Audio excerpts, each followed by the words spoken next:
We're going to start the debate. As Eric introduced, these are the 4 projects that represent both the healthcare area and the manufacturing automation area. And we want to just let them talk about their projects in a friendly way. And we have those 3 questions that Eric put on the slide. We're going to start with the first one, which is the Think Big, the community building, and how Think Big is reflected in their projects. Think Big is not only large projects with large footprints, across many countries. It's about the impact of the project in each domain, and that's what I would like them to do. So who starts? Maybe I can start. If we talk about the Think Big for us, for Estonia project, we can maybe rephrase this and address it as a Think Open. So, like following the open standards, such as developed by World Wide Web Consortium in particular, allow us to be and to stay innovative, as we believe that community at large is smart enough by itself to derive the applications and the new ways to use the technology. What is our task here is to provide interfaces to allow to access and use the technology. Let me give some examples from Estonia project. Some of you maybe know the MEMS, or microelectromechanical technology, that is applied and used in Nintendo Wii. So probably some of your children or grandchildren, maybe yourself, know this technology. Well, you stand in front of the TV screen and hit with the imaginary tennis racket the ball flying to you. So same technology actually can be used for positioning localization application, and we start to apply it in the factory flow.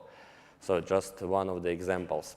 And Andrei, sorry, I made a mistake because Eric just changed slightly the structure. I forgot to introduce each project so that you know what each project is about. So perhaps we should start with Estonia. Please, Andrei, tell us what Estonia is about. Okay, sorry. Sorry about that, my mistake. Okay, so then I maybe stand up to be a bit free. So, okay, maybe then I tell that, okay, it's my great honor to be here and present the work of the consortium, Estonia Consortium, which puts together partners from 4 European countries.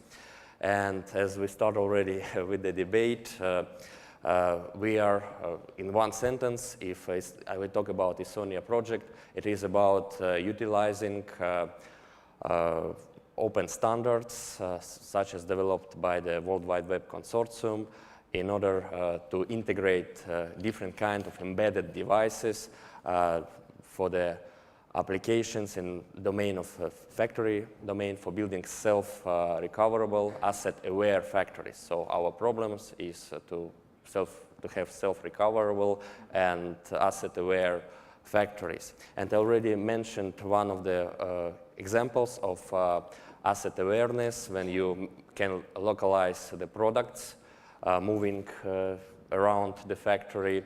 And another example, besides manufacturing domain, we apply this technology in construction domain. So we learn between different domains, and open standards is the key here.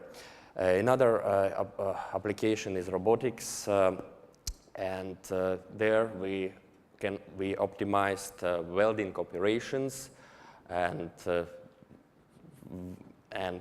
due to, again, service-enabled interfaces, we can access information anytime we want.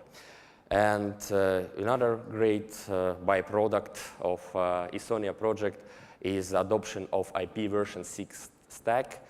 And this is adopted by lightweight IP open source community, which is implemented or which is followed by major vendors, starting from avionics industry and private computing and communications to some open source OS, such as free RTOS And therefore, step by step, we will come to the adoption of IP version 6 to the majority of future communicating devices.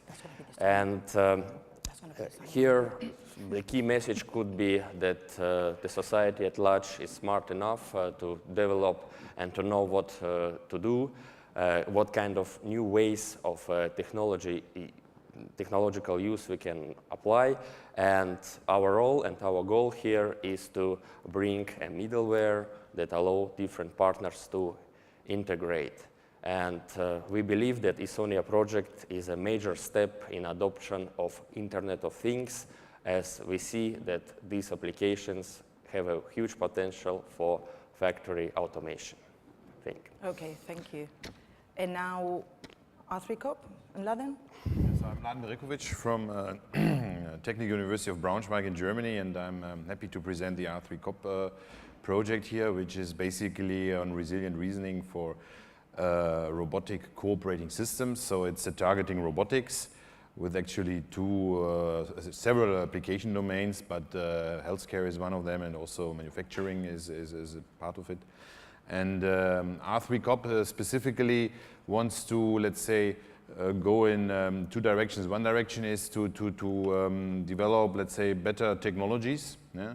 And the other one is to integrate it and to allow, let's say, to deliver a kind of platform, unified platform that can be used. So this is very much in the sense of ARTEMIS, that we want to have platform integration for these different technologies, and simultaneously also facilitate the development process. Yeah? So a kind of a database based development process that eases the development of such heterogeneous technologies as robotics.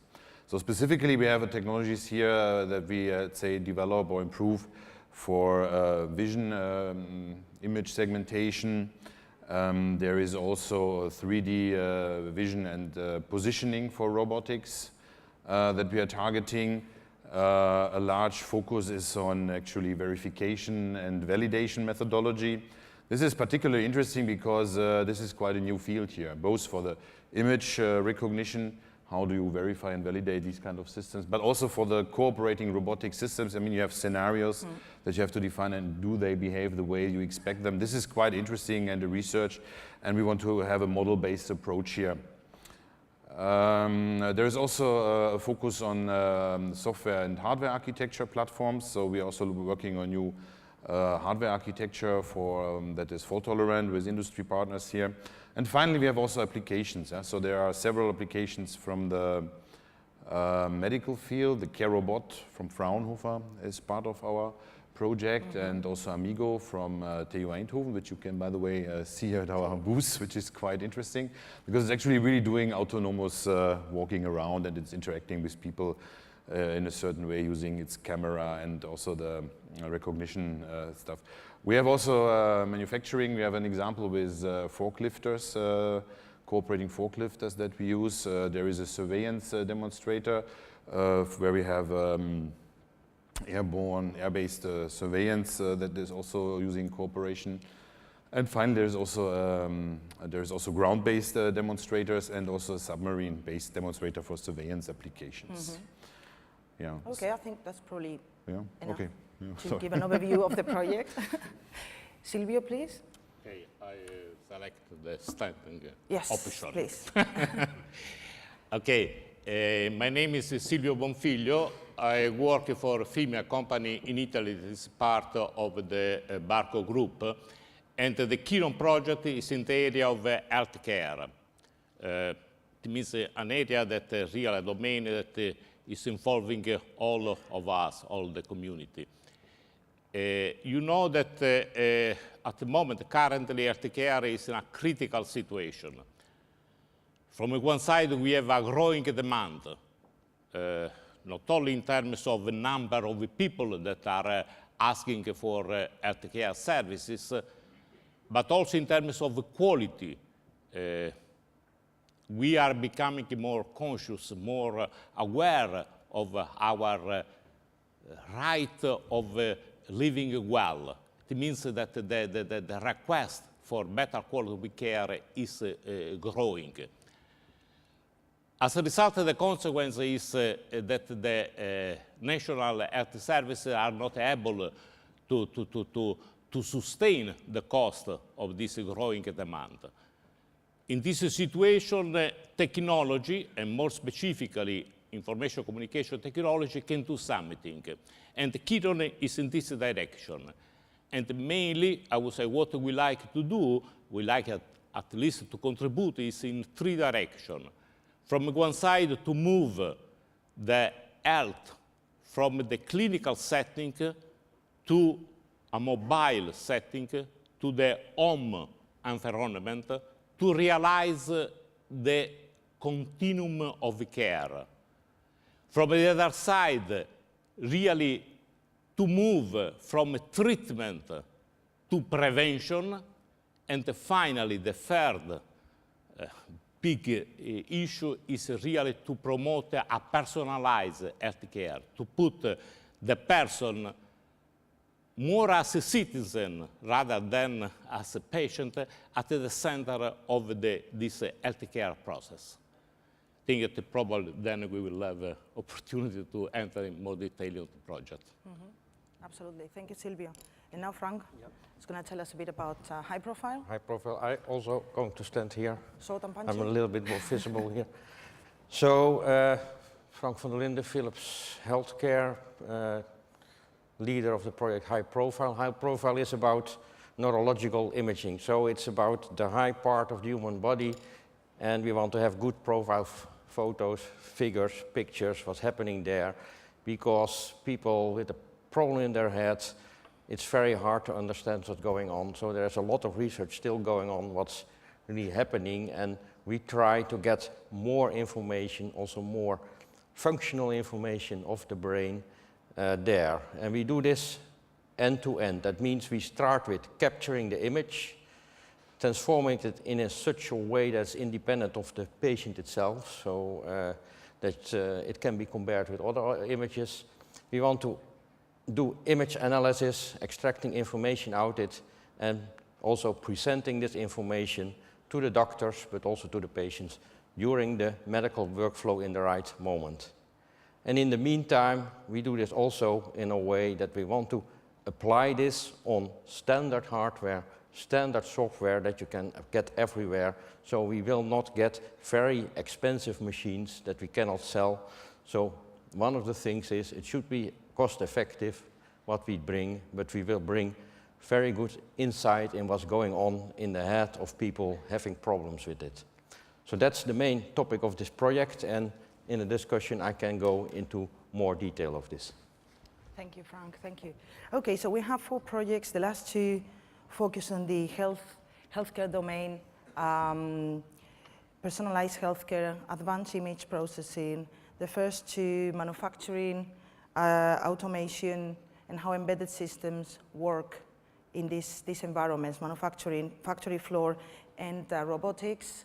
So now, again, sorry about that, think big, the impact of the projects in each domain. If, Andre, you can summarize what you just were saying? Yeah, well, as I was already starting to explain, so for us it's about to follow the open standards. And well, standards, it's not something, when you follow the standards, it's not something fixed. Standards evolve themselves and changing, but to be with this flow is important. And as I was speaking in my short speech, or giving the idea, so society will be able to derive applications and maybe unforeseen application by itself. So that's for sure the message. Right. And Arthuricop, to add a little bit more into this manufacturing automation. Think big, impact? Yeah. So think big. In our case, we are very ambitious in the sense that we also wanted to have a large tool platform that is, how should I say, integrating cross-domain technologies. And we want to set standards there, new standards, and also have this knowledge-based design platform. So this is a very ambitious project where we want to have really a knowledge base where you can put lots of tools and methodologies and technologies. And for each use case scenario, that could be also for manufacturing and other applications, you can look up this knowledge base and find solutions. So, and we want to actually provide this knowledge base to Artemis, and this is the way I think we think in a broader context here. So impact in society, impact in industry, impact in the small and medium enterprise that collaborate in your projects?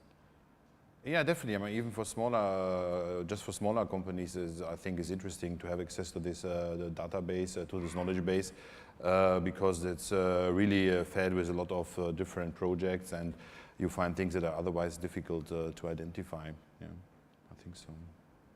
Maybe I can add here so that small and medium enterprises can be seen as one of the main drivers for the innovation, in the sense that they must stay active, agile, and that's the place where usually new ideas come. Some of them mature and result in products, but this is a natural process.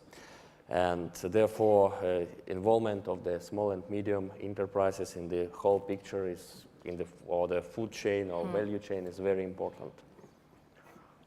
So we're going to healthcare. What do you think? You first? Yes. I wanted to take the definition of a think a bit. Okay. I used the presentation of Eric. Right. Really, think a bit, the definition is projects with high impact in the society, Yep. and projects with a significant critical mass.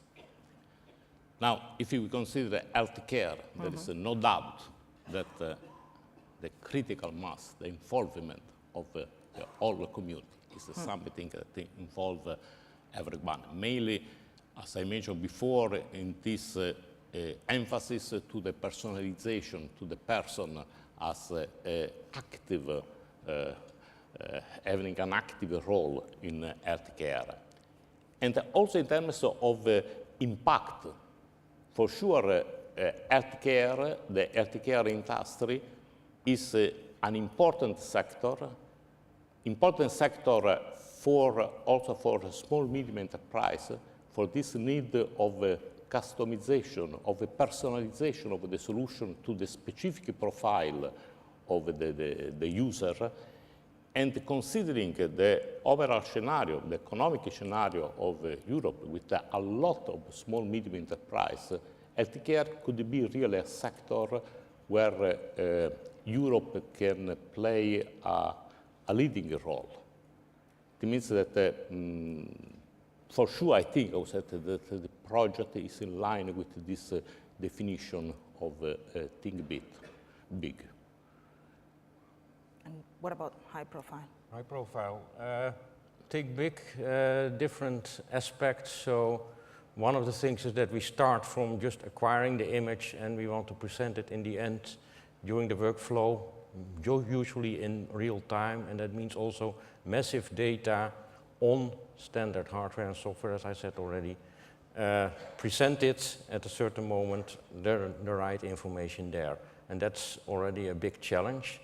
Part of this is that we also involve companies that are not so much in healthcare, but also have embedded systems that need large amount of image data processing also in real time. They are in the project itself, originally mainly for their concerns on image processing, but we find more and more that they are also have interest in context-independent capturing of image, getting information out of the image and also presenting it in the workflow that their product is available and should be working. So I would say the whole stack from capturing the image up to presenting it in the workflow is already cross-domain in the project, although the focus is this brain imaging, and that's also the main effort in the project, but there are also several other domains that certainly will learn and also improve themselves during this project. That's quite clear. I wonder if somebody in the audience wants to make a question at this point. One question?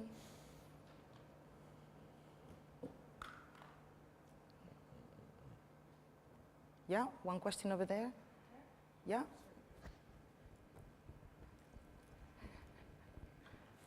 A difficult, constructive question, Joseph? Well, let's give it a try. I'm still puzzled about when we talk from, let's say, academics, technicians, and so on and so forth, how we want to get the rest of the society with us. Because wherever I look, we are not there where innovation is really a subject of current discussion. So what I'm out after, when we had this example of like factory of the future, where we talk about this will change the complete behavior of information flow, whatever is going out. When we look about healthcare, saying we would like to have this pre-active healthcare, we all know we shouldn't eat at McDonald's. Well, from time to time we do it anyway. So what I mean is, what are the ideas of transferring information into the brains of people so that we get more awareness of how technology is going to change our life? Does anybody want to take on that? Well, so I am from industry, and we are applying this in our plans for our future products. So what we are doing now in high profile will be in 2015, 2016 in our projects. That's for sure. And of course we are a big company and that helps, but also the smaller companies, the SMEs in the project have very concrete exploitation plans, what they're going to do with the results in the project, how they do offering to their clients, and also collaborate with us to get a more complete offering to what's there. So this is part of the whole thinking, and just doing it from an industrial perspective, you will get this information there where it should be, because we are not doing just research, we are really pre-development more. Andrea? Oh, sorry, Silvio. Okay, just to add that I fully agree. I would say that really one big barrier, one big problem, probably more than technological problem, is more a cultural problem. In the specific domain of healthcare, of this proactive healthcare and this prevention, lifestyle, and so on. This is really a big challenge, but we have to start from. We have to promote this change, also this cultural change. I would say innovative engineering means also not only in terms of technology, but also in find the way how to promote new organizational model, new way of convey, I would say, the results of the technology to the big audience of the community.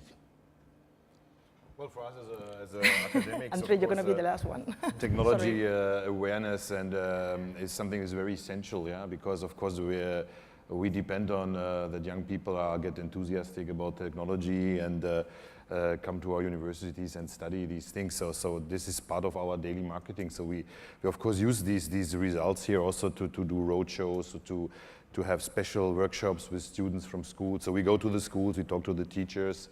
We have girls' days, all these kind of things to let's say, improve the awareness of technology and do promotion here of the nice things that we are doing in research so that the people get more aware of this. This is very important for us. Yeah. Thank you for the good question. I think it's a question of time, so that the technology gets the acceptance. And let me give you some parallel with the standards development. So nowadays, again, if I switch back to the web technology standards, so we use all HTTP and these kind of FTPs and HTML, those standards defined by World Wide Web. And there are plenty of the standards matured already for IT system integration, like, for instance, web services that were already for a long time. Now in the factory automation, as we really start to adopt those standards in our devices, so it's also a step-by-step process. So nowadays we already have controllers, embedded devices that can be do deterministic control and embed it on the field. So now next level is to start to use the standards that allow to describe, like a knowledge-based approach, to provide dynamic, reconfigurable system features. And then, well, in general, I see that even the standardization trend is lagging or missing some parts still. And for instance, now as we start to build heterogeneous or integrating different kinds of devices, systems, we are switching to different architectures, like event-driven architectures. And for this, we need the new standards to integrate it. And there, we still are in the phase of standardization, like complex event processing, as example of, well, technology, I may say, has several implementations, but not yet standardized. So what I'm trying to say in the big picture, again, the acceptance is a question of time. As we get some mature standards, those start to be supported by the tools. We get more common acceptance of the technology. And, well, first applications start to be developed. And I would see that the question of acceptance is the question of building value chains. So, well, in our case, from the device vendors to the system integrators integrating the whole production line. I interpreted the question in a different way. I interpreted the question from more, how do you get the results of the projects into society, or into, you make the citizenship more aware of the benefits of these type of final products. And there might be two answers here. One is, well, you can actually involve the end users from the very beginning of the design process. Yeah. Independently of what time that design process starts with this type of technologies. And on the other hand, it's a question of developing awareness campaigns, because if you want to change behavior, that's a different type of activity. It's not the type of activity that these projects develop, which brings me to the second point, which is these type of activities are not funded by this type of projects, this type of innovation activities, if you want to call them like that. So that's something to take into account in the next round of ARTEMIS, in my opinion. Yeah, it's very much what you're saying. The aspect which I have in mind, and Frank, you triggered it by saying we are going to have products out in 2015, 2016.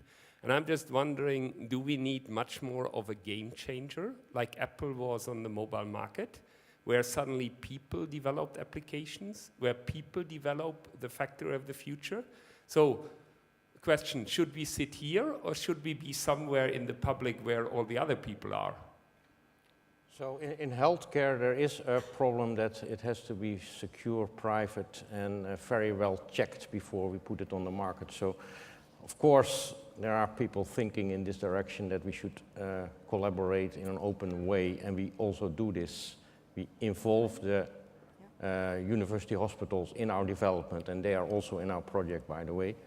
And this is how we do this, but it should be regulated. It should not be open and everybody does this. So we, are the final integrator, we should be sure that everything we integrate is safe and secure and private. Privacy will be respected. Thank you for the question. I think we have to move on. This is Alan Foster, the program manager for ARTEMIS Joint Undertaking. I must say, I detect a kindred spirit over there. As all of those who work in ARTEMIS projects will know, we are constantly telling people you have to get out and tell the general public what you are doing in a language that they can understand preferably, which is why in the communications activities we're trying to give guidelines as to, let's say, demystify the work which is going on with the taxpayers' money. We're trying to show them that the results of the projects are going to benefit them in the long term. So thank you very much for the question. It's given me the opportunity of passing the message yet again to ARTEMIS projects. Please think about the man in the street who is going to be funding this thing. What is his end benefit of this? When you talk about your project, talk about it in this way that they can be understood and accepted in society. We are polarized these days with, I like the iPhone application, everybody downloading apps, this is technology. But at the end of the day, this is not going to really affect our, let's say, position in society greatly. It's a great tool. But with a good communication like this, then we can show that there are other applications of technology which are also very important. So please, if I can send a message as well, projects, tell everybody in the world what you're doing. Publicize very widely, not just in scientific journals, but send a letter to your local newspaper just saying, we're doing a demonstration this month. Come along, take a photograph. Thank you.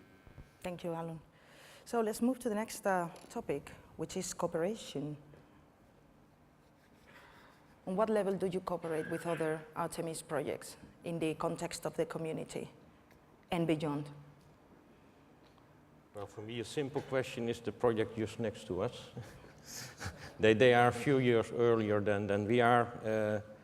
Some partners in our projects are the same as in the project of Chiron. There is some specific results on calibration of an iPad that was developed by Barco in the Chiron project. It was taken over by a small company that's also in the high-profile project, and they are now working in using this in a way that a doctor can take safely and securely patient information on their iPad. They can do this, of course, with any open solution, but then it's not safe, not secure. And also it's calibrated in the right way, because that's what Barco is doing well. And in this way we at least collaborate. And there are more other projects that we build upon, mainly in the more technical details of how to do image processing on multi-cores, how to do resource management, how to interchange large amounts of data over networks in short times. For example, in Chiron, there is another example of a multi-domain collaboration. We are using in Chiron an architecture, a middleware that was developed by another Artemis project, the Sophia project, for a completely different domain. And we took this middleware, we adapted to the healthcare domain. This really is the result of this networking not only in specific technology, but also in different domains, in reusing result of research in one domain to other domain. You mentioned Sophia. Are there any other? And then I would say, other projects also.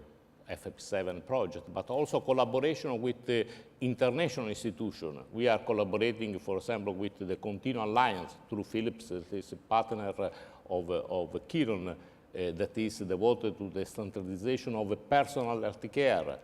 We are working in the standardization of the exchange of medical data, the standard HL7. One of our partners is a part of the committee of the HL7. It means that we are working, producing also new standards, or the same also for display. We have a proposal for standardization of a specific display.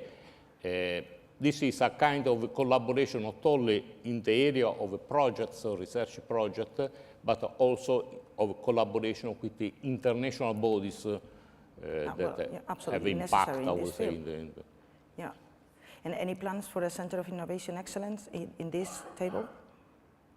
Not plans, but Philips is a member of ICOC, but not so specific for this project. Not specific for healthcare, embedded systems, healthcare. What about? Not yet. Not yet. Yeah, I'd like to share your vision that we also, let's say, have to see collaboration in a broader sense. So standardization bodies are also for R3COP a very important field, because there are actually many standardization activities going on in the field of safety.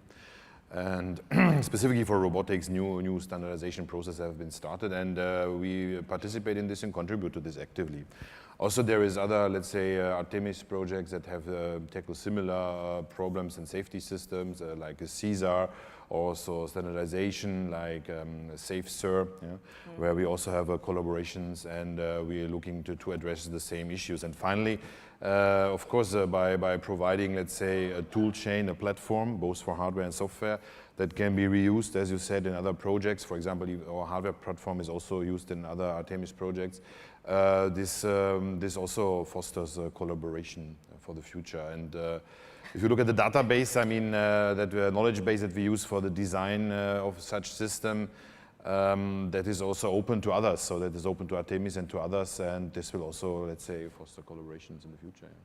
Okay, if to talk about the collaboration within ARTEMIS, so we have one of the booth here, Astute project, please visit. So there are a box, hardware box with the label of eSonia project. So there is a solution actually used to further develop the value chain. So talking about the sustainability, I'm again coming back to building the value chain. So building new layers,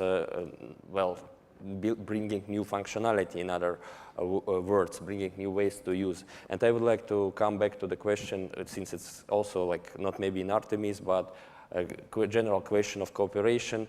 So there are at the moment running factories, and not only factories, but also in the building automation segment, having embedded devices which are a result of projects, ARTEMIS projects in particular, and this brings new functionality to the factory operators or the building maintenance companies. So it's already deployed in the actual applications. So there is building up from previous projects, and there is actually tangible outcomes that feed new projects, whether ARTEMIS or in other frameworks, even industrial projects, obviously. Yes, yeah? Absolutely. Yeah, we have 9 minutes left. Let's use them well. Let's ask the audience if they have something to say. Any questions from the audience? One question. One question.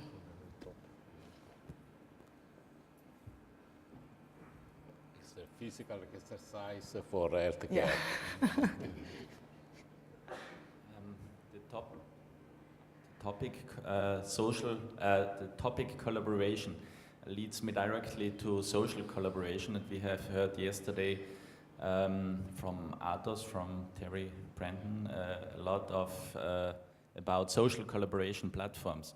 So I wonder if it would make sense, beside of such events like this here, where we have the possibility of doing collaboration face to face, if it would make sense to have a social collaboration platform from ARTEMIS, so a platform that you can use, and not sending emails, but, you know, these typical social collaboration platforms. Yeah, I think I'm the right person to answer that question. There is a link. Yeah, the answers. Yeah? Sorry? Oh, Jan, yeah. Jan, telephone, microphone.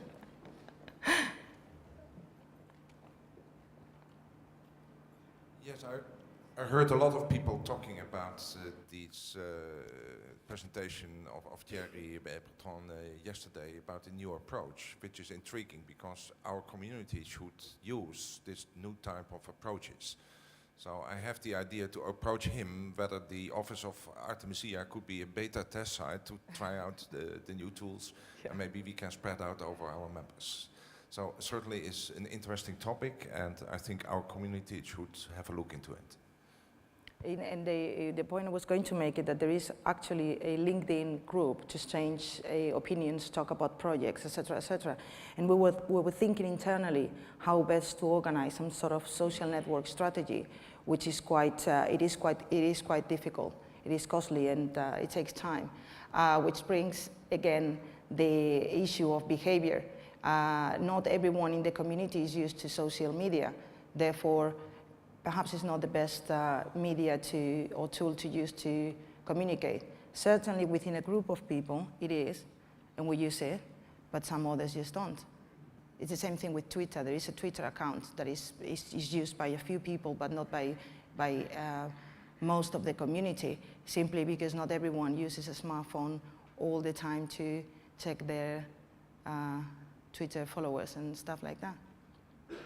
But it's definitely a point to take in mind. Do you want to say anything from the project perspective? Or not? So it's outside the scope of my project. Okay, good. Well, this is more, it's about talking about social networking. It's more from the organizing the work, you mean, not from developing the applications. So, well, we are more focusing on the aspect that community at large would be able to use our solution and develop their own applications. So, but for the collaboration within, again, my answer is very simple. I repeat it several times to define the value chain. So, and along this, to establish interfaces between the partners. Yep, thank you. And the last question is, any unexpected results of any of your projects? Any different outcomes from what you had planned? That reality, I mean, the uses that your final users brought about? So if I start, already in my speech I said that there were some byproducts, well, unexpected, generally unforeseen results, and one of them is that we found that this MEMS technology to be applicable for the localization and positioning applications.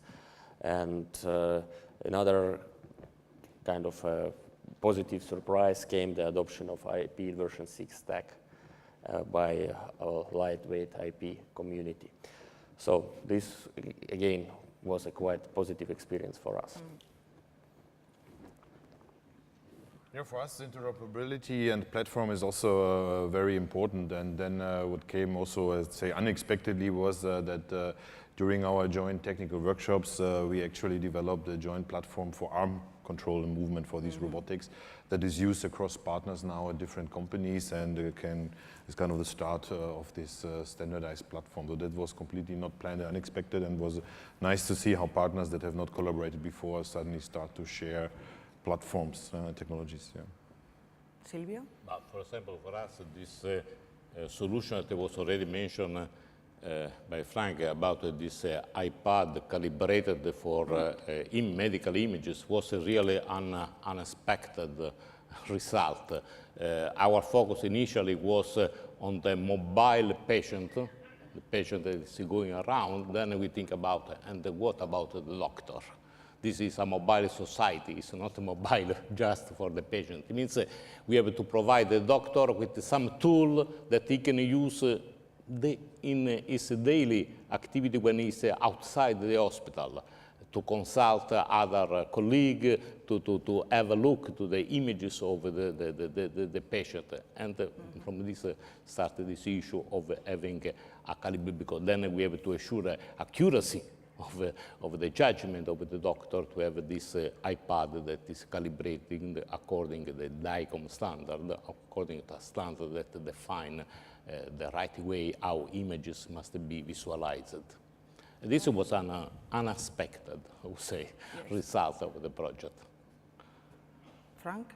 Well, I have two topics here immediately in my mind, but there are probably more. Well, one I said already, we originally put in partners from other domains because they also are concerned with large amount of image processing, and we want to share their knowledge about building this. But during the project we found they have the same problems in acquiring an image in a context-independent way, in extracting information out of it and presenting this information in a workflow.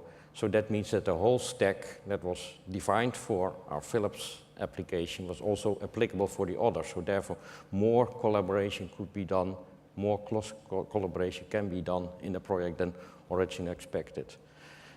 And the second point was something, well, you can say, we just organize it this way. We have each half a year a workshop at one of our partners, and we also take some time that the partner can just explain what they are and show more.